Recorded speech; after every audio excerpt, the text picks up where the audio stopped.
សួស្តីលោកគ្រូនិងមករួមឋានទាំងអស់គ្នាថ្ងៃនេះដែរខ្ញុំឈ្មោះថ្ងៃសិលាខ្ញុំមកបង្ហាញអំពី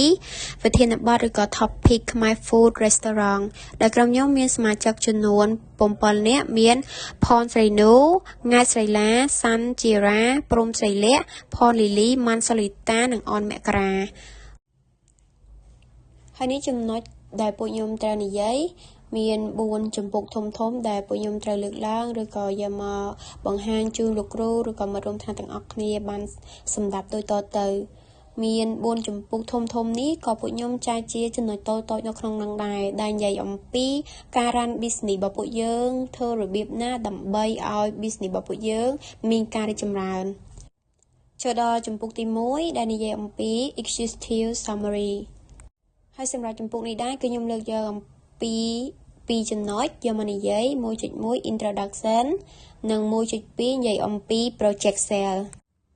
ចឹងចំណុចទី 1.1 និយាយអំពី introduction ឬក៏ការចាប់ផ្ដើមចឹងអ្នកទាំងអស់គ្នាដឹងហើយម្ហូបខ្មែរគឺតំណាងឲ្យវប្បធម៌ដ៏សម្បូរបែបនិងរសជាតិបុរាណរបស់ប្រទេសកម្ពុជាវាបង្ហាញពីប្រវត្តិសាស្ត្រភូមិសាស្ត្រនិងរបៀបរស់នៅរបស់ប្រជាជនកម្ពុជាម្ហូបកម្ពុជាប្រើប្រាស់គ្រឿងផ្សំធម្មជាតិជាច្រើនដូចជាអង្ករត្រីសាច់បន្លែនិងគ្រឿងទេសដើម្បីបង្កើតរសជាតិពិសេសដែលមានទាំងអត្ថប្រយោជន៍ចំពោះសុខភាពនិងមានឲ្យរសជាតិឆ្ងាញ់គម្រោងនេះឬក៏គោលបំណងក្នុងការផ្សព្វផ្សាយម្ហូបខ្មែរទៅកាន់អតិថិជននៅក្នុងស្រុកឬក៏អន្តរជាតិដែលផ្ដល់ជូនម្ហូបពិតប្រាកដដែលផលិតពីគ្រឿងផ្សំស្រស់និងសរីរាង្គតាមរយៈអាជីវកម្មនេះយើងសង្ឃឹមថាអាចរក្សានិងអភិរក្សវប្បធម៌កម្ពុជាព្រមទាំងគាំទ្រកសិករនិងផលិតអាហារក្នុងស្រុកឲ្យវាមានសណ្ដាប់ធ្នាប់ឬក៏អនាម័យដែលមានអរជាតិឆ្ងាញ់ដល់អន្តរជាតិដែលគេមិនអាចបំភ្លេចបានចឹងខ្ញុំសូមចូលដល់ចំណុចទី 1.2 និយាយអំពី project sale ចឹងគម្រោងម្ហូបខ្មែររបស់យើងគឺផ្ដោតទៅលើការផ្ដល់ជូនម្ហូបបុរាណគឺជាម្ហូបដែលមានគុណភាពខ្ពស់ដូចជាមានអាម៉ុកសម្លកកូននំបញ្ចុកលោកលាក់និងម្ហូបផ្សេងជាច្រើនទៀតដែលម្ហូបខ្មែរយើងបានមានអតិថិជនគោលដៅរបស់យើងគឺរួមមានប្រជាពលរដ្ឋនៅក្នុងស្រុកភ្ញៀវទេសចរនិងអ្នកស្រឡាញ់ម្ហូបខ្មែរដែលចូលចិត្តរសជាតិខ្មែរពិតប្រាកដដែលមានផែនការចាប់ផ្ដើមជាមួយនឹងភោជនីយដ្ឋានតូចច្រឡឹមរបស់ក្រុមយើងខ្ញុំនេះដែលស្ថិតនៅតំបន់ពេញនិយមដែលទាក់ទាញទាំងប្រជាជនក្នុងស្រុកនិងភ្ញៀវទេសចរគម្រោងនេះរំពឹងថានឹងមានការកើនឡើងយ៉ាងស្ថិរភាពតាមរយៈសេវាកម្មអង្គុយទទួលភ្ញៀវក្នុងហាងការយកទៅដល់ផ្ទះឬក៏សេវាកម្មដឹកជញ្ជូនតាមអនឡាញក្នុងឆ្នាំដំបូងយើងមានគោលបំណងបង្កើតការទទួលស្គាល់ម៉ាកយីហោយ៉ាងរឹងមាំនិងសម្រាប់ឲ្យមានការកើនឡើងនៃការលក់ប្រហែល 20 ទៅ 30% ក្នុងមួយខែខណៈដែលអតិថិជនចាប់ផ្ដើមស្គាល់ឬក៏ទុកចិត្តលើម៉ាកយីហោរបស់ពួកយើងគោលដៅរយៈពេលវែងគឺការពង្រីកទៅជាសាខាជាច្រើននិងអាចនាំចេញផលិតផលម្ហូបខ្មែរប្រភេទដែលយើងផលិតរួចរាល់ឬក៏ផលិតស្រាប់ដើម្បីទៅដល់ទីផ្សារអន្តរជាតិដើម្បីឲ្យអន្តរជាតិគេអាចបរិភោគបានគេអាចស្គាល់ម្ហូបខ្មែរយើងបានដែលយើងអាចនិយាយថាជាអាហារក្រៀមឬក៏ជាអាហាររួចស្រេចអញ្ចឹងទៅគម្រោងនេះមិនត្រឹមតែបង្កើតប្រាក់ចំណេញប៉ុណ្ណោះទេប៉ុន្តែក៏ជួយអភិរក្សដល់ម្ហូបខ្មែរយើងទៅដល់អន្តរជាតិឲ្យគេបានស្គាល់ដែរថាម្ហូបខ្មែរយើងគឺឆ្ងាញ់នៅលើឆាកអន្តរជាតិម្ហូបខ្មែរយើងគឺមានឈ្មោះទៅលើអន្តរជាតិជាច្រើនដូចជាអាម៉ុកសម្លកកូរសម្លម្ជូរគ្រឿងនិងមានម្ហូបផ្សេងទៀតជាពិសេសគឺអាម៉ុកនឹងតែម្ដងហើយនឹងនំបញ្ចុកសម្រាប់ចំណុចរបស់ខ្ញុំគឺបានចាប់ត្រឹមហ្នឹងខ្ញុំមានចំណុចផ្សេងទៀតគឺមិត្តភ័ក្តិរបស់ខ្ញុំគឺគាត់នឹងបញ្យល់បន្ថែមសូមអរគុណជំរាបសួរលោកគ្រូខ្ញុំឈ្មោះផនស្រីនូមកដល់ចំណុចនេះដែរខ្ញុំនឹងលើកឡើងពី strategy formulation របស់ Khmer Food Restaurant ចំណុចទី1ខ្ញុំនឹងធ្វើការសង្ខេបខ្លះៗពីភោជនីយដ្ឋាន Khmer Food ភោជនីយដ្ឋាន Khmer Food នឹងត្រូវបានបង្កើតឡើងក្នុងគោលបំណងថែរក្សានិងលើកកម្ពស់មរតកម្ហូបខ្មែរភោជនីយដ្ឋានយើងគឺមានឯកទេសចម្អិនមុខម្ហូបខ្មែរពិតៗដោយប្រើរូបមន្តបុរាណគ្រឿងផ្សំក្នុងស្រុកស្រស់ៗនិងស្តង់ដារអនាម័យទំនើបហើយគោលដៅរបស់ពួកយើងនឹងគឺដើម្បីផ្ដល់នូវរសជាតិពិតនៃមុខម្ហូបខ្មែរទៅកាន់អតិថិជនក្នុងស្រុកនិងអន្តរជាតិចំណុចបន្តទៀតហ្នឹងខ្ញុំលើកឡើងពី business model ឬក៏គម្រោងអាជីវកម្មរបស់ភោជនីយដ្ឋាន Khmer Food ភោជនីយដ្ឋានខ្មែរ Food គឺផ្ដោតសំខាន់ទៅលើការផ្ដល់ម្ហូបអាហារនិងសេវាកម្មទៅកាន់អតិថិជនរួមមានទាំងអាហារពេលព្រឹកអាហារថ្ងៃត្រង់និងអាហារពេលល្ងាចមិនតែប៉ុណ្ណោះភោជនីយដ្ឋានយើងក៏មានរៀបចំជាលក្ខណៈ event ឬកម្មវិធីផ្សេងៗផងដែរចូលមកដល់ចំណុចមួយទៀតហ្នឹងខ្ញុំលើកឡើងពី legal registration ចំពោះភោជនីយដ្ឋានខ្មែរ Food ហ្នឹងយើងក៏បានចុះហត្ថលេខាលើកិច្ចសន្យានិងកិច្ចព្រមព្រៀងជាមួយនឹងក្រសួងពាណិជ្ជកម្មផងដែរនិងដោះស្រាយការអនុលោមតាមច្បាប់នានារបស់រដ្ឋាភិបាលក៏ដូចជាឆ្លើយតបទៅនឹងការត្រួតពិនិត្យនិងការជូនដំណឹងផ្លូវច្បាប់ចំណែកឯ product description គឺយើងមានដូចជាមុខម្ហូបសំខាន់ជាងគេនោះគឺអាម៉ុកត្រីហើយមុខម្ហូបទី2ហ្នឹងគឺបាយសាច់ជ្រូកទី3នំបញ្ចុកមានសម្លកកូរឆាឡុកឡាស់ប្រហុកខ្ទិះសម្លម្ជូរខ្ទិះនិងត្រីអណ្ដែកអាំងនិងបុកជុំ7ជាដើមមុខម្ហូបទាំងអស់ហ្នឹងគឺយើងលក់ជូនអតិថិជននៅក្នុងតម្លៃមួយដែលសមរម្យដែលពួកគាត់អាចទទួលយកបានទាំងអតិថិជនក្នុងស្រុកនិងអតិថិជនក្រៅស្រុកមកដល់ចំណុចមួយទៀតហ្នឹងគឺខ្ញុំលើកឡើងពីចក្ខុវិស័យរបស់ភោជនីយដ្ឋានគោលបំណងសំខាន់របស់ពួកយើងហ្នឹងគឺចង់ផ្សព្វផ្សាយនិងបង្ហាញម្ហូបខ្មែរកាន់តែទូលំទូលាយដើម្បីទាក់ទាញភ្ញៀវទេសចរទាំងជាតិនិងអន្តរជាតិជាពិសេសនោះគឺភ្ញៀវអន្តរជាតិដែលពួកយើងចង់បង្ហាញឲ្យពួកគាត់ឃើញនិងចង់សាកចង់ភ្លក់រសជាតិនៃម្ហូបខ្មែរចំពោះចំណុចរបស់ខ្ញុំគឺមានតែប៉ុណ្្នឹងទេចំណុចបន្តទៀតមិត្តភក្តិខ្ញុំក៏នឹងធ្វើការបកស្រាយបន្ថែមជំរាបសួរលោកគ្រូខ្ញុំឈ្មោះអនមកក្រាមកនិយាយចំណុចបន្ទាប់គឺ 2.6 Mission បេសកកម្មរបស់អាជីវកម្មមានដូចជា4ចំណុចធំដែលដាក់នៅលើ slide ហ្នឹងទី1គឺផ្ដល់អាហារដែលមានគុណភាពខ្ពស់ស្អាតនិងអនាម័យទី2រក្សានិងលើកស្ទួយវប្បធម៌អាហាររបស់ខ្មែរដូចជាអាម៉ុកឬអាហារនៅក្នុងតាមតំបន់ជាដើមទី3គឺផ្ដល់រសជាតិល្អភាពស្អាតនិងអនាម័យការពេញចិត្តដល់អតិថិជនទី4គឺណែនាំម្ហូបខ្មែរទាំងអស់ដល់ប្រជាជនក្នុងស្រុកនិងភ្ញៀវទេសចរដូចជាភ្ញៀវអន្តរជាតិផ្សេងអញ្ចឹងសរុបមក 2.6 នេះគឺផ្ដោតលើគុណភាពអនាម័យនិងវប្បធម៌ក្នុងវប្បធម៌ម្ហូបអាហារនិងការពេញចិត្តរបស់អតិថិជនហើយចំណុចបន្ទាប់គឺ 2.7 គឺរចនាប័ទ្មនៃការគ្រប់គ្រង slide នេះបង្ហាញពីការបែងចែកតួនាទីក្នុងអង្គភាពមួយក្នុងអង្គភាពមានដូចជាអ្នកគ្រប់គ្រងទូទៅផ្នែកប្រតិបត្តិការផ្នែកផ្គត់ផ្គង់ផ្នែកទីផ្សារមេចុងភៅនិងផ្នែកផ្ទះបាយផ្នែកគ្រប់គ្រងស្តុកនិងនាំចូលនាំចេញដើម្បីកុំឲ្យវាមានភាពចរាចរណ៍និងរញ៉េរញ៉ៃហើយយើងមានផ្នែកនីមួយគ្រប់គ្រងបានល្អអញ្ចឹងទៅយើងធ្វើការ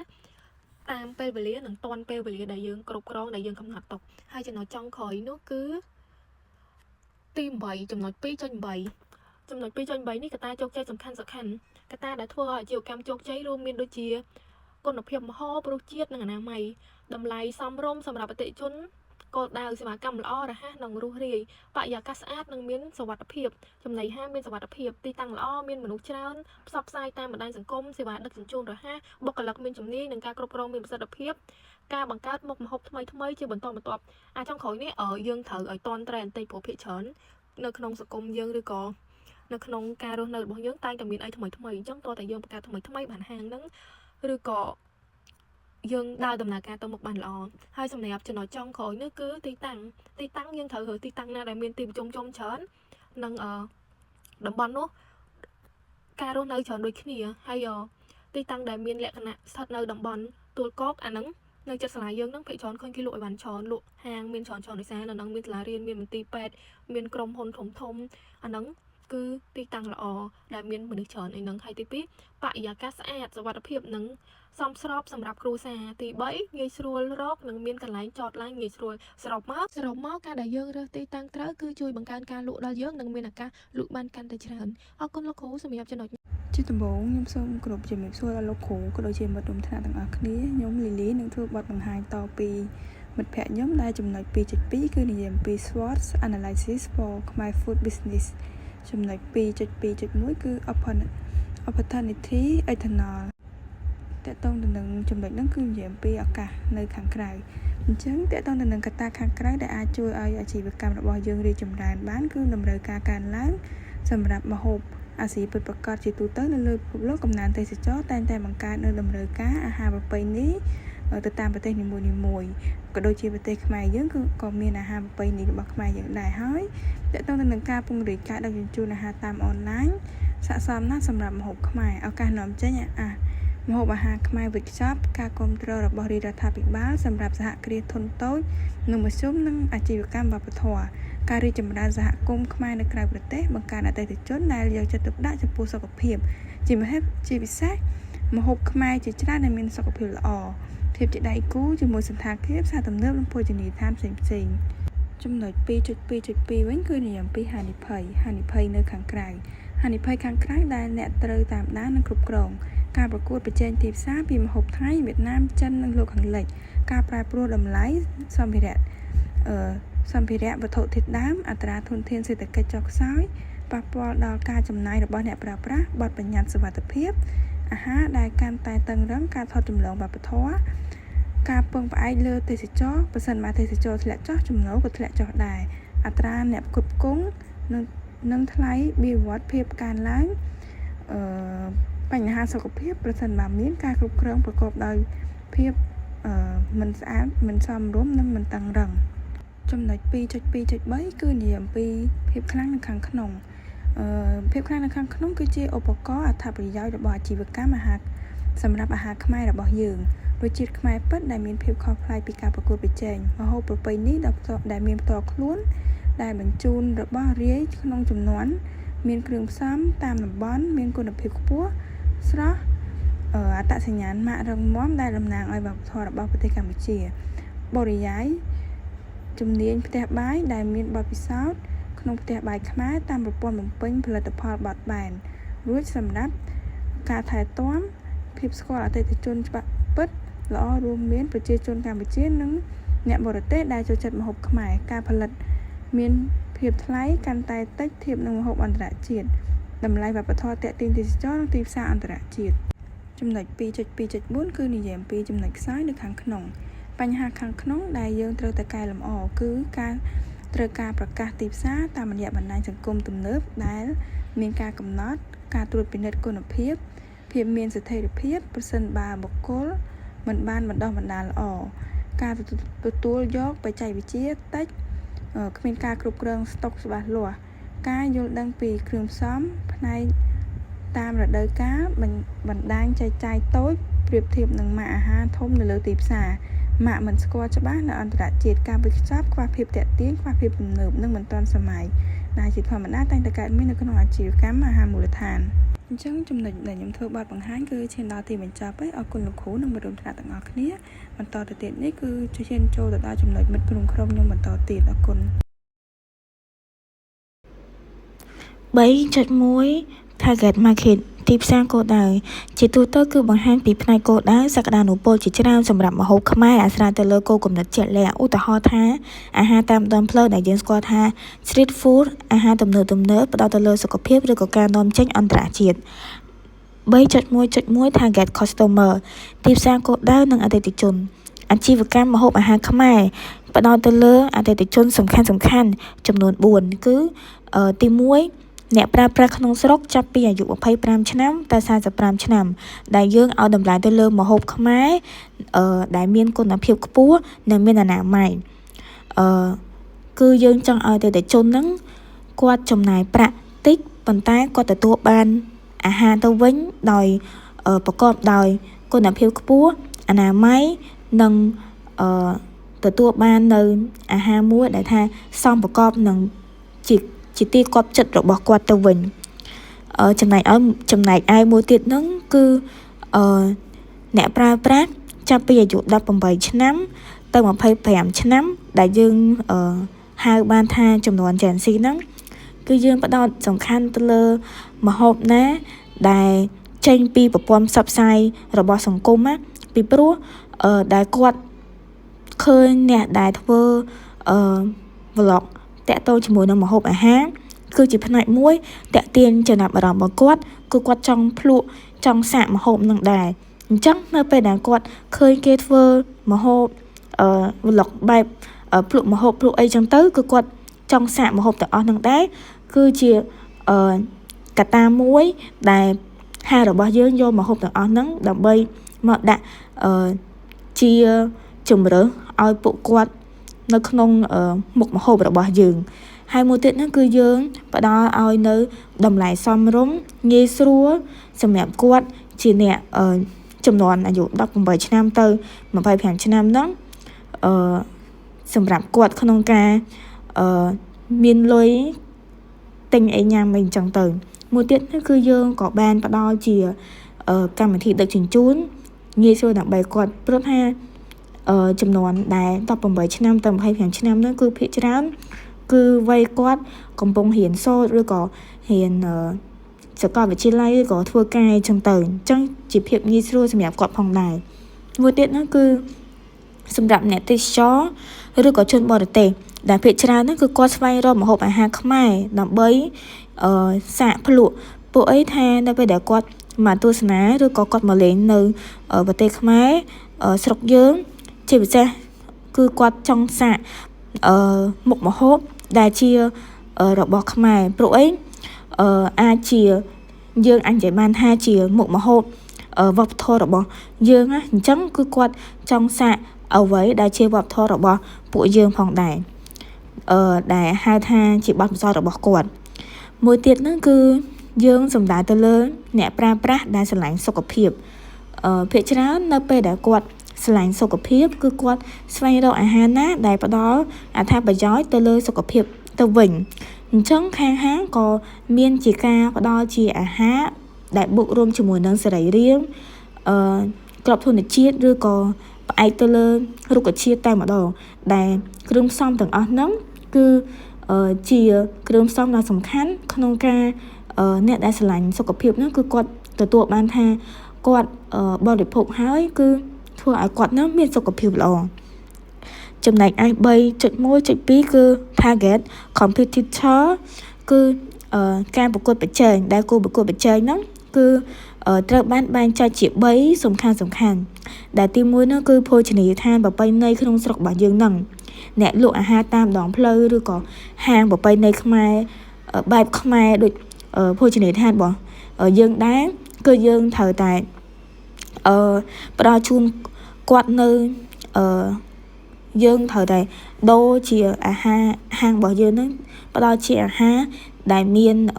តម្លៃសមរម្យឬក៏យើងនៅពេលដែលយើងធ្វើការផ្សព្វផ្សាយគឺយើងដាក់អាហារបែបម៉េចនៅក្នុងហាងគឺរូបភាពបែបហ្នឹងដែរពីព្រោះអីពេលខ្លះហាងផ្សេងគឺគាត់ផ្សព្វផ្សាយខុសពីការពិតអញ្ចឹងហើយគឺជាផ្នែកមួយនៃការបាត់បង់ទំនុកចិត្តរបស់ភ្ញៀវផងដែរមួយទៀតហ្នឹងគឺគុណភាពនិងអនាម័យនៅពេលដែលយើងផ្សព្វផ្សាយហើយយើងខ្វះគុណភាពទៅលើមុខម្ហូបណាមួយឬក៏ខ្វះអនាម័យណាមួយក៏វាជាផ្នែកមួយនៃការបាត់បង់ភ្ញៀវផងដែរអញ្ចឹងយើងអត់អាចយកទង្វើទាំងអស់ហ្នឹងយកមកប្រព្រឹត្តនៅក្នុងហាងរបស់យើងទេមួយទៀតហ្នឹងគឺការធ្វើម៉ាកយីហោនៅពេលដែលយើងធ្វើម៉ាកយីហោគឺយើងផ្ដោតសំខាន់ទៅលើអាហារខ្មែរយើងអត់អាចទៅដាក់អាហារណាលាយឡំអីបានទេចំណុចមួយទៀតហ្នឹងគឺភោជនីយដ្ឋានអាស៊ីនៅក្នុងតំបន់ដែលយើងឧទាហរណ៍ថាអាហារជប៉ុននិងកូរ៉េផងដែរនៅក្នុងនោះក៏មានការប្រកួតប្រជែងជាមួយនឹងហាងដទៃទៀតតាក់ទងជាមួយនឹងផ្លាកយីហោស្តង់ដារអនាម័យនិងប្រព័ន្ធសេវាកម្មផ្ដល់ជូនទៅដល់អតិថិជនក្នុងស្រុកប្រកបណាបើសិនជាហាងរបស់យើងហ្នឹងគ្មានម៉ាកយីហោត្រឹមត្រូវគ្មានប្រភពទិសដៅមកត្រឹមត្រូវឬក៏គ្រឿងផ្សំរបស់យើងហ្នឹងខ្វះខាតគ្មានស្តង់ដារគឺជាមូលហេតុមួយដែលយើងអត់អាចដើរទាន់ជាមួយនឹងការប្រកួតប្រជែងរបស់គេបានទេហើយមួយវិញទៀតហ្នឹងគឺយើងត្រូវតែប្រកួតប្រជែងជាមួយនឹងអាហារអន្តរជាតិដូចជា KFC ឬក៏អាហារបែបអឺរ៉ុបហ្នឹងណាអញ្ចឹងយើងត្រូវតែយករបស់គេហ្នឹងមកប្រកួតប្រជែងរបស់យើងថាយើងត្រូវកែច្នៃបែបម៉េចដើម្បីប្រកួតប្រជែងជាមួយនឹងគេបាន 3.3 marketing goal and object និយាយទៅគឺយើងសំដៅទៅលើគោលដៅនិងគោលបំណងទីផ្សាររបស់យើងអញ្ចឹងនៅក្នុងការធ្វើទីផ្សារគឺធ្វើក្នុងឆ្នាំ2026និងឆ្នាំ2027នៅក្នុងហ្នឹងគឺយើងកំណត់គោលដៅធ្វើមិនលក់ឲ្យបានបរិមាណក្នុងមួយឆ្នាំហ្នឹងគឺចាប់ពី 10000 ទៅ 12000 ចានក្នុងមួយឆ្នាំហ្នឹងមួយទៀតហ្នឹងគឺយើងចាប់ផ្ដើម យកទីផ្សារនៅក្នុងស្រុកចាប់ពី3%ទៅ5%មួយទៀតហ្នឹងគឺយើងចាប់ផ្ដើមបើកសាខាចំនួន3ទីតាំងឡើងដែលភាគច្រើនដោតសំខាន់ទៅលើទីតាំងសំខាន់ដូចជាចិត្តលំនៅឋានច្រើនឬក៏ចិត្តកន្លែងណាដែលមានពាណិជ្ជកម្មច្រើនចិត្តក្រុមហ៊ុនច្រើនអីអញ្ចឹងទៅមួយទៀតហ្នឹងគឺយើងផ្ដោតទៅលើយុទ្ធនាការប្រព័ន្ធផ្សព្វផ្សាយសង្គមឬក៏យើងរកដៃគូសហការដឹកជញ្ជូនអាហារតាមប្រភេទដូចជា Eat, Wow Now, Food Panda អីចឹងទៅនៅក្នុងឆ្នាំ2027-28គឺយើងអាចបានថាបង្កើនប្រាក់ចំណូលប្រចាំឆ្នាំឬក៏អាចពង្រីកប្រភេទមនុស្សផ្សេងតាក់ទងជាមួយនឹងប្រភេទភេសជ្ជៈឬក៏ម្ហូបអាហារផ្សេងដែលយើងអាចកែច្នៃបែបជាម្ហូបអាហារខ្មែរយកគ្រឿងផ្សំបែបខ្មែរយកមកធ្វើឬមួយទៀតនេះគឺយើងពង្រីកទៅលើការដឹកជញ្ជូននៅក្នុងហាងនិងវេចខ្ចប់មួយទៀតនោះគឺយើងពង្រីកអំពីម៉ាកយីហោរបស់ខ្មែររបស់យើងនៅក្នុងឆ្នាំ2028ឬក៏ឆ្នាំនៅខាងមុខទៀតគឺយើងអាចនឹងពង្រីកសាខាឬក៏ហៅបានថាមួយទៀតហ្នឹងគឺបង្កើតទីផ្សារជុំវិញខេត្តក្រុងឬក៏ពង្រីកសាខាបានច្រើនមួយទៀតហ្នឹងគឺយើងត្រូវតែសម្រេចនៅចំណាយទីផ្សារចាប់ពី10%មួយទៀតហ្នឹងគឺនិយាយតាក់ទងជាមួយនឹងmarketing strategy ដែលមាន4ទី1ហ្នឹងគឺ product price place and promotion ដែល product ហ្នឹងគឺយើងផ្ដោតទៅលើម្ហូបខ្មែរដែលប្រើគ្រឿងផ្សំខ្មែរនិងអាហារសាច់បន្លែគឺយើងយកមកពីកសិកម្មរបស់ខ្មែរចំណែកឯតម្លៃគឺយើងផ្ដោតទៅលើតម្លៃសមរម្យប៉ុន្តែផ្ដល់នៅគុណភាពខ្ពស់អនាម័យខ្ពស់មួយទៀតហ្នឹងគឺទីតាំងរបស់យើងហ្នឹងជាប្រភេទទីតាំងដែលលក់ជា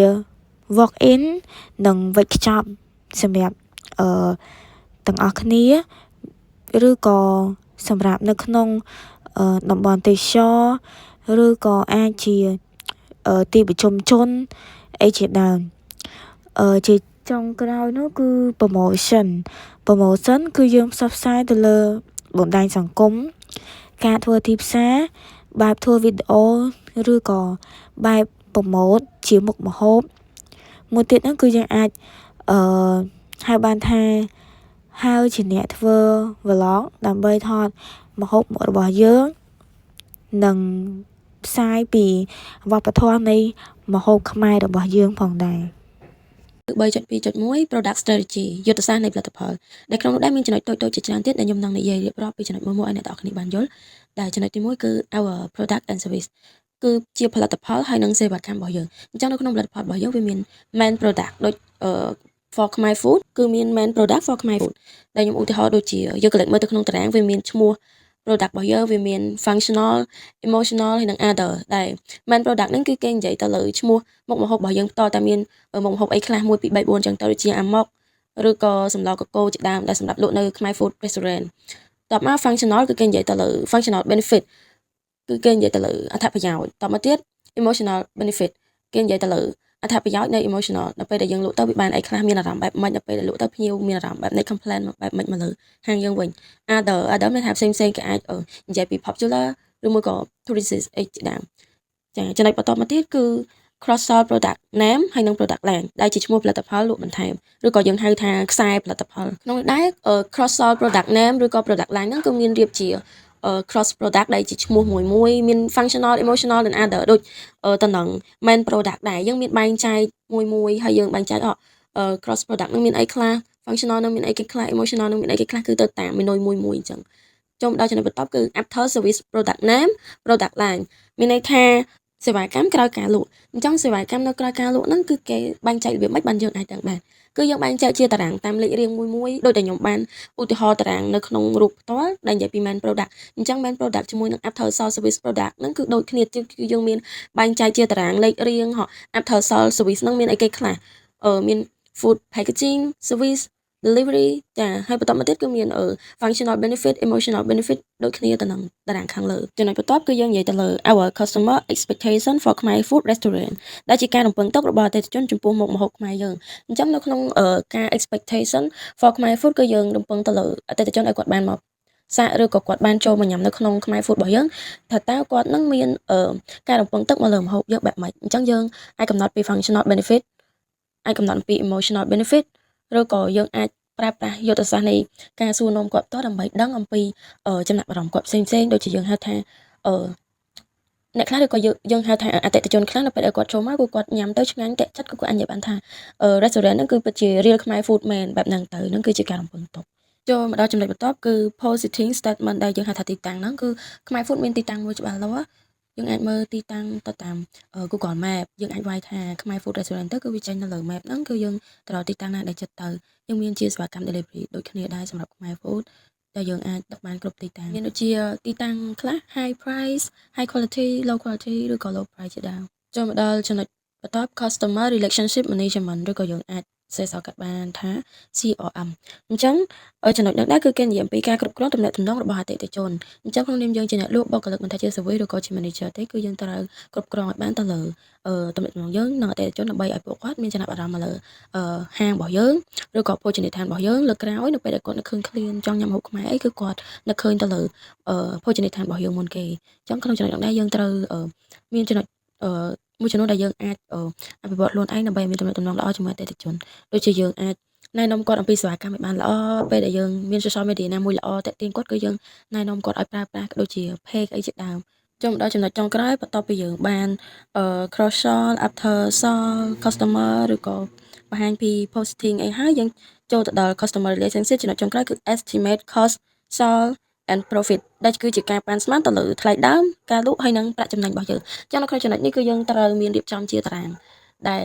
តារាងគឺមានបែងចែកអំពីយើងត្រូវរៀបលេខរៀង main product ហ្នឹងគឺយើងដាក់ឈ្មោះមុខម្ហូបរបស់យើងមកហើយបន្ទាប់មកទៀត unit price unit cost unit cross profit ចាហើយជាមួយមួយទៀត order គឺយើងអាចរៀបចំជាកូនតារាងទូចមួយចឹងមកហើយក្នុងលេខរៀងមួយគឺយើងដាក់ឈ្មោះមុខម្ហូប unit price ហ្នឹងគឺយើងដាក់តម្លៃប្រមាណ unit cost ហ្នឹងតម្លៃប្រមាណតម្លៃលក់ប្រមាណតម្លៃថ្លៃដើមប្រមាណលក់ចេញទៅបានថ្លៃចំណេញប្រមាណចាគឺបែបហ្នឹងគឺយើងរៀបជាតារាងមកបានយើងអាច estimate វាបានរវាង cost sold ហើយនិង product ដែលគឺជាថ្លៃដើមថ្លៃលក់ហើយនិងថ្លៃចំណេញចំណុចបន្ទាប់ទៀតគឺ 3.2.2 pricing strategy ដែលគឺជាយុទ្ធសាស្ត្រកំណត់ថ្លៃនៅក្នុងដែរគឺមានចំណុចតូចៗចំនួន2គឺ pricing approach និង pricing tactics ដែល pricing approach ហ្នឹងគឺជាវិធីសាស្ត្រកំណត់ថ្លៃហើយ pricing tactics ហ្នឹងគឺជាយុទ្ធសាស្ត្រកំណត់តម្លៃអញ្ចឹងនៅក្នុងចំណុចទី1ដែរគឺយើងនឹងនិយាយអំពីpricing approach ដែលក្នុងនោះដែរគឺយើងមាន cost plus approach ដែលយើងអាចនិយាយបានថាវាគឺជាវិធីសាស្ត្រមួយនៅក្នុងវិធីសាស្ត្រពីរហ្នឹងដែលយើងមានដូចជាការនិយាយឬក៏ការវិភាគធម្មតាដែលយើងអាចកំណត់បានថាតើតម្លៃហ្នឹងប្រមាណអញ្ចឹងនៅក្នុងការកំណត់ហ្នឹងគឺយើងអាចសួរទៅកាន់ខ្លួនឯងថាមុខមីនុយមួយហ្នឹងគឺមានតម្លៃស្មើនឹងប្រមាណអាចដាក់ប្រមាណទៅអាចរកបាន benefit មកវិញបានល្អអាចលក់ទៅមិនខាតមិនចំណេញហើយចំពោះទីតាំងវិញយ៉ាងម៉េចដែរចំពោះភ្ញៀវវិញតើគាត់អាចពេញចិត្តបានប្រមាណភាគរយគឺយើងអាចកំណត់ទៅតាម cost របស់ approach ហ្នឹងឯងចឹងនៅក្នុងហ្នឹងដែរបើយើងរៀបជារបាយការណ៍តារាងគឺយើងអាចដាក់ជា main product name ដាក់ cost price ហើយនិង cross profit price method ហើយយើងដាក់ why មានន័យថាយើងត្រូវកំណត់ឈ្មោះដែល main product name ហ្នឹងគឺជាឈ្មោះរបស់មុខម្ហូបនៅក្នុងភោជនីយដ្ឋានរបស់យើង cost ហ្នឹងគឺជាការកំណត់តម្លៃដើមរបស់មុខម្ហូបរបស់យើង price ហ្នឹងន័យថាគឺជាតម្លៃដែលយើងលក់ចេញនៅពេលយើងកំណត់តម្លៃដើមហើយយើងលក់ចេញប្រមាណអញ្ចឹងរវាងតម្លៃដើមនិងការលក់ចេញគឺខុសគ្នាយើងត្រូវលក់ចេញនៅក្នុងតម្លៃមួយដែលវាអាចរក profit ឲ្យយើងបានខ្លះដែរដែល profit ហ្នឹងយើងហៅថា cross profit ដែលគឺជាប្រាក់ចំណេញហ្នឹងឯងបន្ទាប់មកគឺយើងវាតម្លៃមើលថាតើហេតុអីបានយើងលក់នៅក្នុងតម្លៃប៉ុណ្ណឹង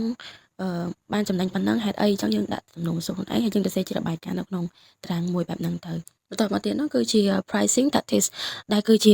យុទ្ធសាស្ត្រកំណត់តម្លៃនៅក្នុងយុទ្ធសាស្ត្រហ្នឹងគឺយើងមានបែងចែកជាចំណុចតូចៗដែលយើងអាចកំណត់បានដើម្បីឲ្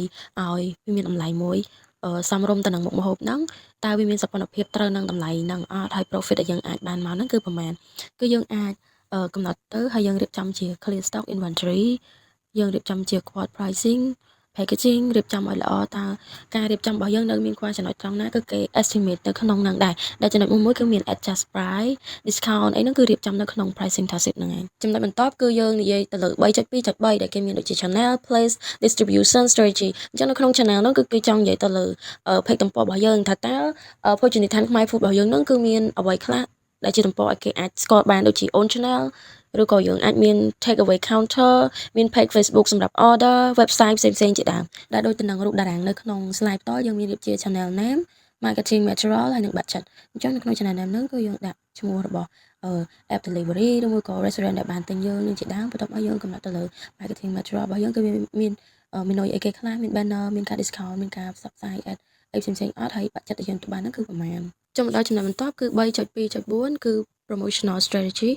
ដែលមានន័យថាគឺជាយុទ្ធសាស្ត្រនៃការផ្សព្វផ្សាយអញ្ចឹងនៅក្នុងយុទ្ធសាស្ត្រនៃការផ្សព្វផ្សាយវាមាន promotional objective ដែលយើងហៅថាគោលបំណងនៃការផ្សព្វផ្សាយដែលយើងអាចមានរៀបចំជាព័ត៌មានផ្សេងៗនៅក្នុងគោលបំណងរបស់យើងតើយើងចង់ផ្សព្វផ្សាយមុខម្ហូបមួយហ្នឹងដើម្បីឲ្យប្រជាជនយើងផ្ទាល់បានស្គាល់បានភ្លក់វាសនាដៃក៏ដូចជាប្រជាជនដែលមកពីភាគខាងប៉ែកអឺរ៉ុបផ្សេងៗគាត់មកទស្សនកិច្ចឬមួយក៏គាត់ជា tourist មកប្រទេសយើងតើគាត់បានភ្លក់នៅមុខម្ហូបដែលជាមុខម្ហូបរបស់ខ្មែរយើងយ៉ាងម៉េចដែរអញ្ចឹងយើងរៀបចំជាព័ត៌មានផ្សេងៗដើម្បីឲ្យការរៀបចំគុំដំណរបស់យើងទទួលបានការសម្រេចដែលនៅក្នុងដែរគឺយើងត្រូវកំណត់ទៅលើ beautiful food របស់យើងនោះគឺមាន style បែបម៉េចមានភាពតាក់ទាញបែបម៉េចថាតើនៅក្នុងថ្ងៃហ្នឹងស័ក្តិសមជាមួយនឹងមុខម្ហូបបែបអីខ្លះដើម្បីយកទៅ review ជាដើមនៅពេលយើងធ្វើ promotional objective ហើយយើងស្វែងរកព័ត៌មានផ្សេងៗបានហើយគឺយើងអាច review ឬមួយក៏អាចណែនាំពីមុខម្ហូបរបស់យើងឬក៏អាចយើងធ្វើជាវីដេអូឬក៏ធ្វើជា spot ផ្សេងៗដើម្បីផុសទៅលើ website យើងដូចជា YouTube ឬក៏ food delivery app ឬក៏ restaurant website ផ្សេងៗដើម្បីឲ្យកាន់តែទូលំទូលាយទៀតដើម្បីឲ្យគោលបំណងរបស់យើងនៃការផ្សព្វផ្សាយហ្នឹងគឺមានភាពទូលំទូលាយហើយទទួលបានការចាប់អារម្មណ៍ច្រើនពីអតិថិជនដូចគ្នាចូលមកដល់ចំណុចបន្ទាប់ 3.3 HRM plan ដែលគឺជាផែនការនៅក្នុងហ្នឹងដែរគឺមានចំណុចតូចៗចំនួន3ចំណុចទី1គឺ job analysis ដែលយើងនិយាយមកថាការវិភាគការងារឬក៏ការវិភាគទៅលើការលក់របស់យើងមួយទៀតគឺ job responsibility គឺជាការទទួលខុសត្រូវនៅក្នុងការងារអញ្ចឹងនៅក្នុង job responsibility ហ្នឹងគឺវាមានគេខ្លះមានការអភិវឌ្ឍទៅលើការលក់នៅក្នុងហាងរបស់យើងការគ្រប់គ្រងការលក់របស់យើងជាមួយនឹងក្រុមការងាររបស់យើងការcheck មើលថាតើមានចំណុចខ្វះខាតត្រង់កន្លែងណាមួយចំពោះ service ឬក៏ worker ជាដើមឬក៏ផ្សេងៗទៀតដែលពាក់ព័ន្ធជាមួយនឹងការរចនាឬក៏ការធ្វើអនាម័យផ្សេងៗជាដើមមួយវិញទៀតក៏ពាក់ព័ន្ធជាមួយនឹងការ train របស់ staff មានន័យថាហ្វឹកហាត់ការងារទៅដល់បុគ្គលិកដូចគ្នាចំណុចមួយទៀតនោះគឺ job specification ដែលចំណុចហ្នឹងដែរគឺមានន័យថាលក្ខណៈនៃតួនាទីរបស់ការងារយើងអញ្ចឹងនៅក្នុងលក្ខណៈមួយតួនាទីរបស់យើងមួយគឺយើងផ្ដោតទៅលើតើយើងមាន skill អីខ្លះយើងមានជំនាញទៅលើអីគេខ្លះជំនាញយើងមានតែមួយឬក៏ជំនាញយើងមានចម្រុះយើងមានចំណេះដឹងមែននៅក្នុងការធ្វើការងារផ្នែកមួយហ្នឹងតើយើងមានបញ្ហាអីខ្លះតើយើងមានការដោះស្រាយបែបម៉េចតើយើងមានការគ្រប់គ្រងទៅលើ customer របស់យើងឬក៏ service របស់យើងបែបម៉េចអញ្ចឹងគឺគេមានរៀបរាប់ទៅនឹង job specification ហ្នឹងចុងដល់ចំណុចចុងក្រោយ 3.4 financial plan អញ្ចឹងនៅក្នុង financial plan ហ្នឹងគឺយើងមានចំណុច3ធំៗទី1គឺ start up cost ទី2គឺ balance sheet និងទី3គឺ break even analysis ដែល start up cost ហ្នឹងគឺយើងនិយាយទៅលើថ្លៃចាប់ផ្ដើមនៃអាជីវកម្មមានន័យថាថ្លៃចាប់ផ្ដើមនៃការលក់របស់យើងការបង្កើត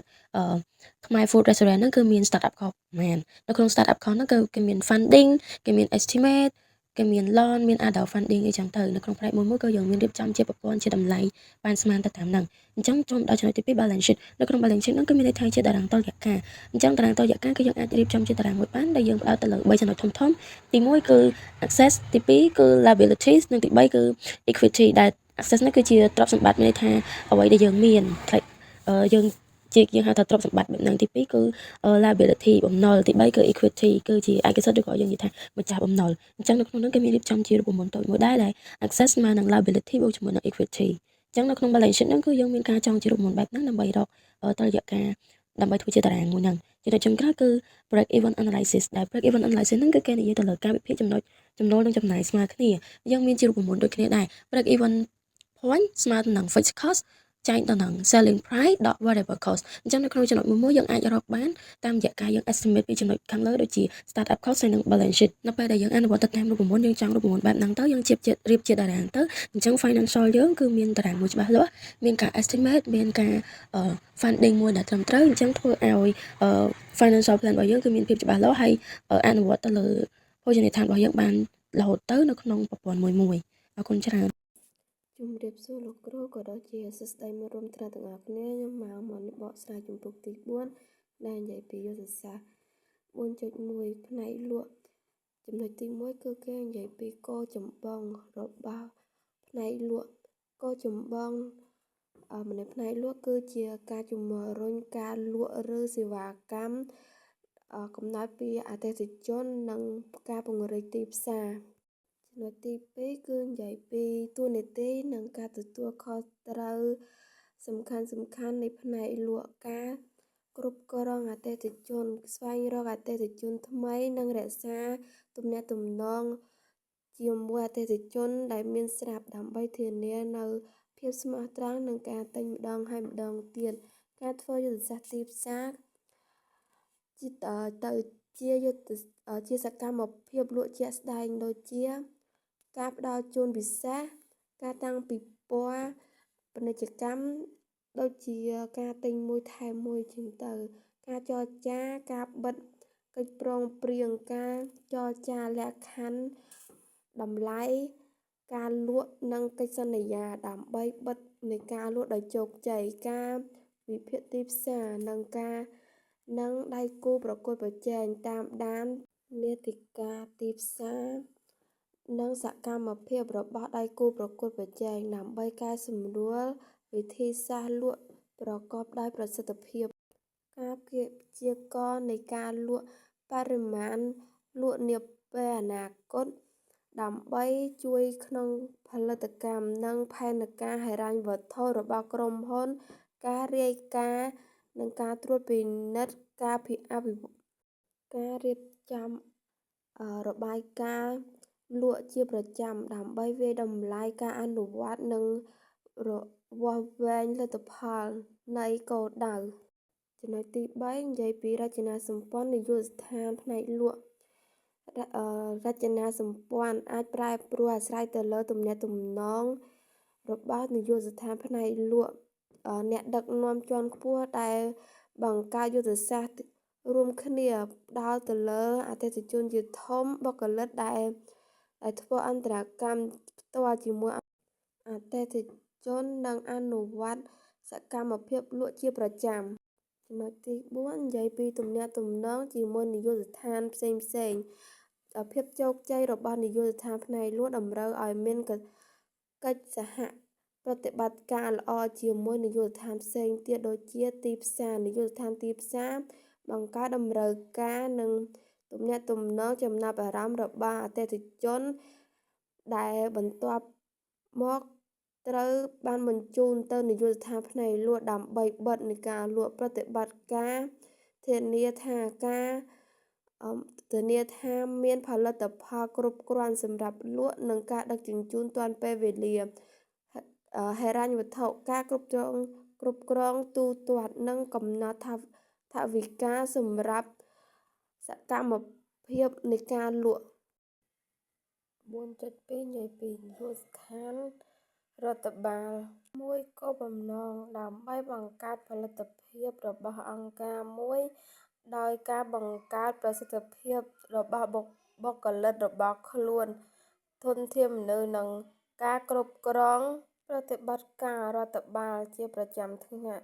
ងៃរបស់អាជីវកម្ម2តួនាទីនិងទទួលទំនួលខុសត្រូវសំខាន់ជាធម្មតានាយកដ្ឋាននេះបែងចែកការផ្ដោតអារម្មណ៍របស់ខ្លួនរវាងមុខងាររដ្ឋបាលទូទៅនិងមុខងារ HR ជាក់លាក់មុខងារគ្រប់គ្រងធនធានមនុស្សការជ្រើសរើសបុគ្គលិកនិងការជ្រើសរើសកំណត់អត្តសញ្ញាណតម្រូវការបុគ្គលិកការសរសេរការពណ៌នាអំពីការងារការស្វែងរកបេក្ខជនការសម្ភាសន៍និងការជួលទេពកោសល្យល្អបំផុតដើម្បីបំពេញតួនាទីសំណងនិងអត្ថប្រយោជន៍ការគ្រប់គ្រងប្រាក់បៀវត្សការគ្រប់គ្រងអត្ថប្រយោជន៍ដូចជាការធានារ៉ាប់រងសុខភាពប្រាក់រង្វាន់និងប្រាក់សោធនវ័ណ្ណនិងធានារចនាសម្ព័ន្ធសំណងការប្រកួតប្រជែងដើម្បីទាក់ទាញនិងរក្សាបុគ្គលិកទំនាក់ទំនងបុគ្គលិកដើរតួយ៉ាងជាទំនាស់ភ្ជាប់រវាងថ្នាក់គ្រប់គ្រងនិងបុគ្គលិកការដោះស្រាយ បញ្ហាចំនួននៅកន្លែងការងារដោះស្រាយបញ្ហាការត្អូញត្អែនិងធានាវប្បធម៌ការងារវិជ្ជមាននិងយុត្តិធម៌បណ្ដុះបណ្ដាលនិងការអភិវឌ្ឍការរៀបចំកម្មវិធីដើម្បីបង្កើតជំនាញបុគ្គលិកលើកកម្ពស់ការរីកចម្រើននៅក្នុងក្រុមហ៊ុននិងធានាការអនុលោមតាមស្តង់ដារឧស្សាហកម្មការគ្រប់គ្រងការអនុវត្តប្រព័ន្ធដើម្បីវាយតម្លៃការអនុវត្តរបស់បុគ្គលិកជាមួយនឹងគោលបំណងរបស់អង្គការការគាំទ្រទំនាក់ទំនងផ្ទៃក្នុងការផ្សព្វផ្សាយព័ត៌មានសំខាន់ៗរបស់ក្រុមហ៊ុនគោលនយោបាយនិងសេចក្តីប្រកាសដល់សមាជិកបុគ្គលិកទាំងអស់ចំណុចទី3និយាយពីរចនាសម្ព័ន្ធនាយកដ្ឋានរចនាសម្ព័ន្ធនាយកដ្ឋានជាធម្មតារួមមានអ្នកគ្រប់គ្រងនាយកដ្ឋានធនធានមនុស្សរដ្ឋបាលប្រធាននាយករដ្ឋដ្ឋានទទួលខុសត្រូវលើការធ្វើផែនការយុទ្ធសាស្ត្រនិងការត្រួតពិនិត្យរួមមន្ត្រីនិងអ្នកឯកទេសផ្នែកធនធានផ្ដោតទៅលើការជ្រើសរើសបុគ្គលិកការបណ្ដុះបណ្ដាលឬសំណង់មន្ត្រីសម្របសម្រួលរដ្ឋបាលស្មាននិងអ្នកឯកទេសផ្នែកប្រាក់បៀវត្សដោះស្រាយការគ្រប់គ្រងប្រាក់បៀវត្សនិងអត្ថប្រយោជន៍ទាំងអស់ចំណុចទី4សារៈសំខាន់ជាយុទ្ធសាស្ត្រនៃទំនាក់ទំនងផ្នែករដ្ឋបាលធនធានមនុស្សគាំទ្រគ្រប់ផ្នែកផ្សេងនៃអាជីវកម្មគាំទ្រផ្នែកលក់និងផ្នែកទីផ្សារដោយជួលបុគ្គលិកឆ្នើមនិងធានាការគាំទ្រផ្នែករដ្ឋបាលប្រកបដោយប្រសិទ្ធភាពសម្រាប់កម្មភាពទីផ្សាររបស់ពួកគេគាំទ្រប្រតិបត្តិការដោយធានាកម្រិតបុគ្គលិកគ្រប់គ្រាន់គ្រប់គ្រងកាលវិភាគប្រសិនបើអាចអនុវត្តបាននិងដោះស្រាយទំនាក់ទំនងបុគ្គលិកដើម្បីកាត់បន្ថយការរំខានគាំទ្រផ្នែកហិរញ្ញវត្ថុដោយផ្ដល់ទិន្នន័យប្រាក់បៀវត្សត្រឹមត្រូវនិងគ្រប់គ្រងថវិកាធនធានមនុស្សប្រកបដោយប្រសិទ្ធភាព 4.4 និយាយពីនាយកដ្ឋានគណនេយ្យនាយកដ្ឋានគណនេយ្យគ្រប់គ្រងកំណត់អត្រាហិរញ្ញវត្ថុគ្រប់គ្រងដើមថ្លៃដើមនិងធានានៅអនុលោមតាមច្បាប់នៅកម្ពុជាក្រុមហ៊ុនម្ហូបអាហារធំអនុវត្តតាមស្តង់ដារ IFRS លក្ខណៈដែលភោជនីយអាហារតូចៗជាច្រើនដែលប្រើប្រាស់គណនេយ្យសាច់ប្រាក់សម្រាប់ភាពសាមញ្ញការទទួលខុសត្រូវសំខាន់រួមមានការកំណត់ប្រាក់ចំណូលប្រាក់ចំណាយការគ្រប់គ្រងស្តុកបញ្ជីប្រាក់បៀវត្សនិងការរៀបចំរបាយការណ៍ហិរញ្ញវត្ថុគណនេយ្យត្រឹមត្រូវគាំទ្របានការអនុលោមតាមពន្ធការគ្រប់គ្រងថ្លៃដើមនិងការសម្រេចចិត្តអាជីវកម្មដែលជួយអាជីវកម្មម្ហូបអាហារខ្មែរឲ្យដំណើរការប្រកបដោយប្រសិទ្ធភាពនិងចីរភាពចំណុចរបស់ខ្ញុំក៏ដល់ទីបញ្ចប់ហើយដែរខ្ញុំសូមអរគុណលោកគ្រូក៏ដូចជាអរគុណមិត្តរួមថ្នាក់ទាំងអស់គ្នាដែរ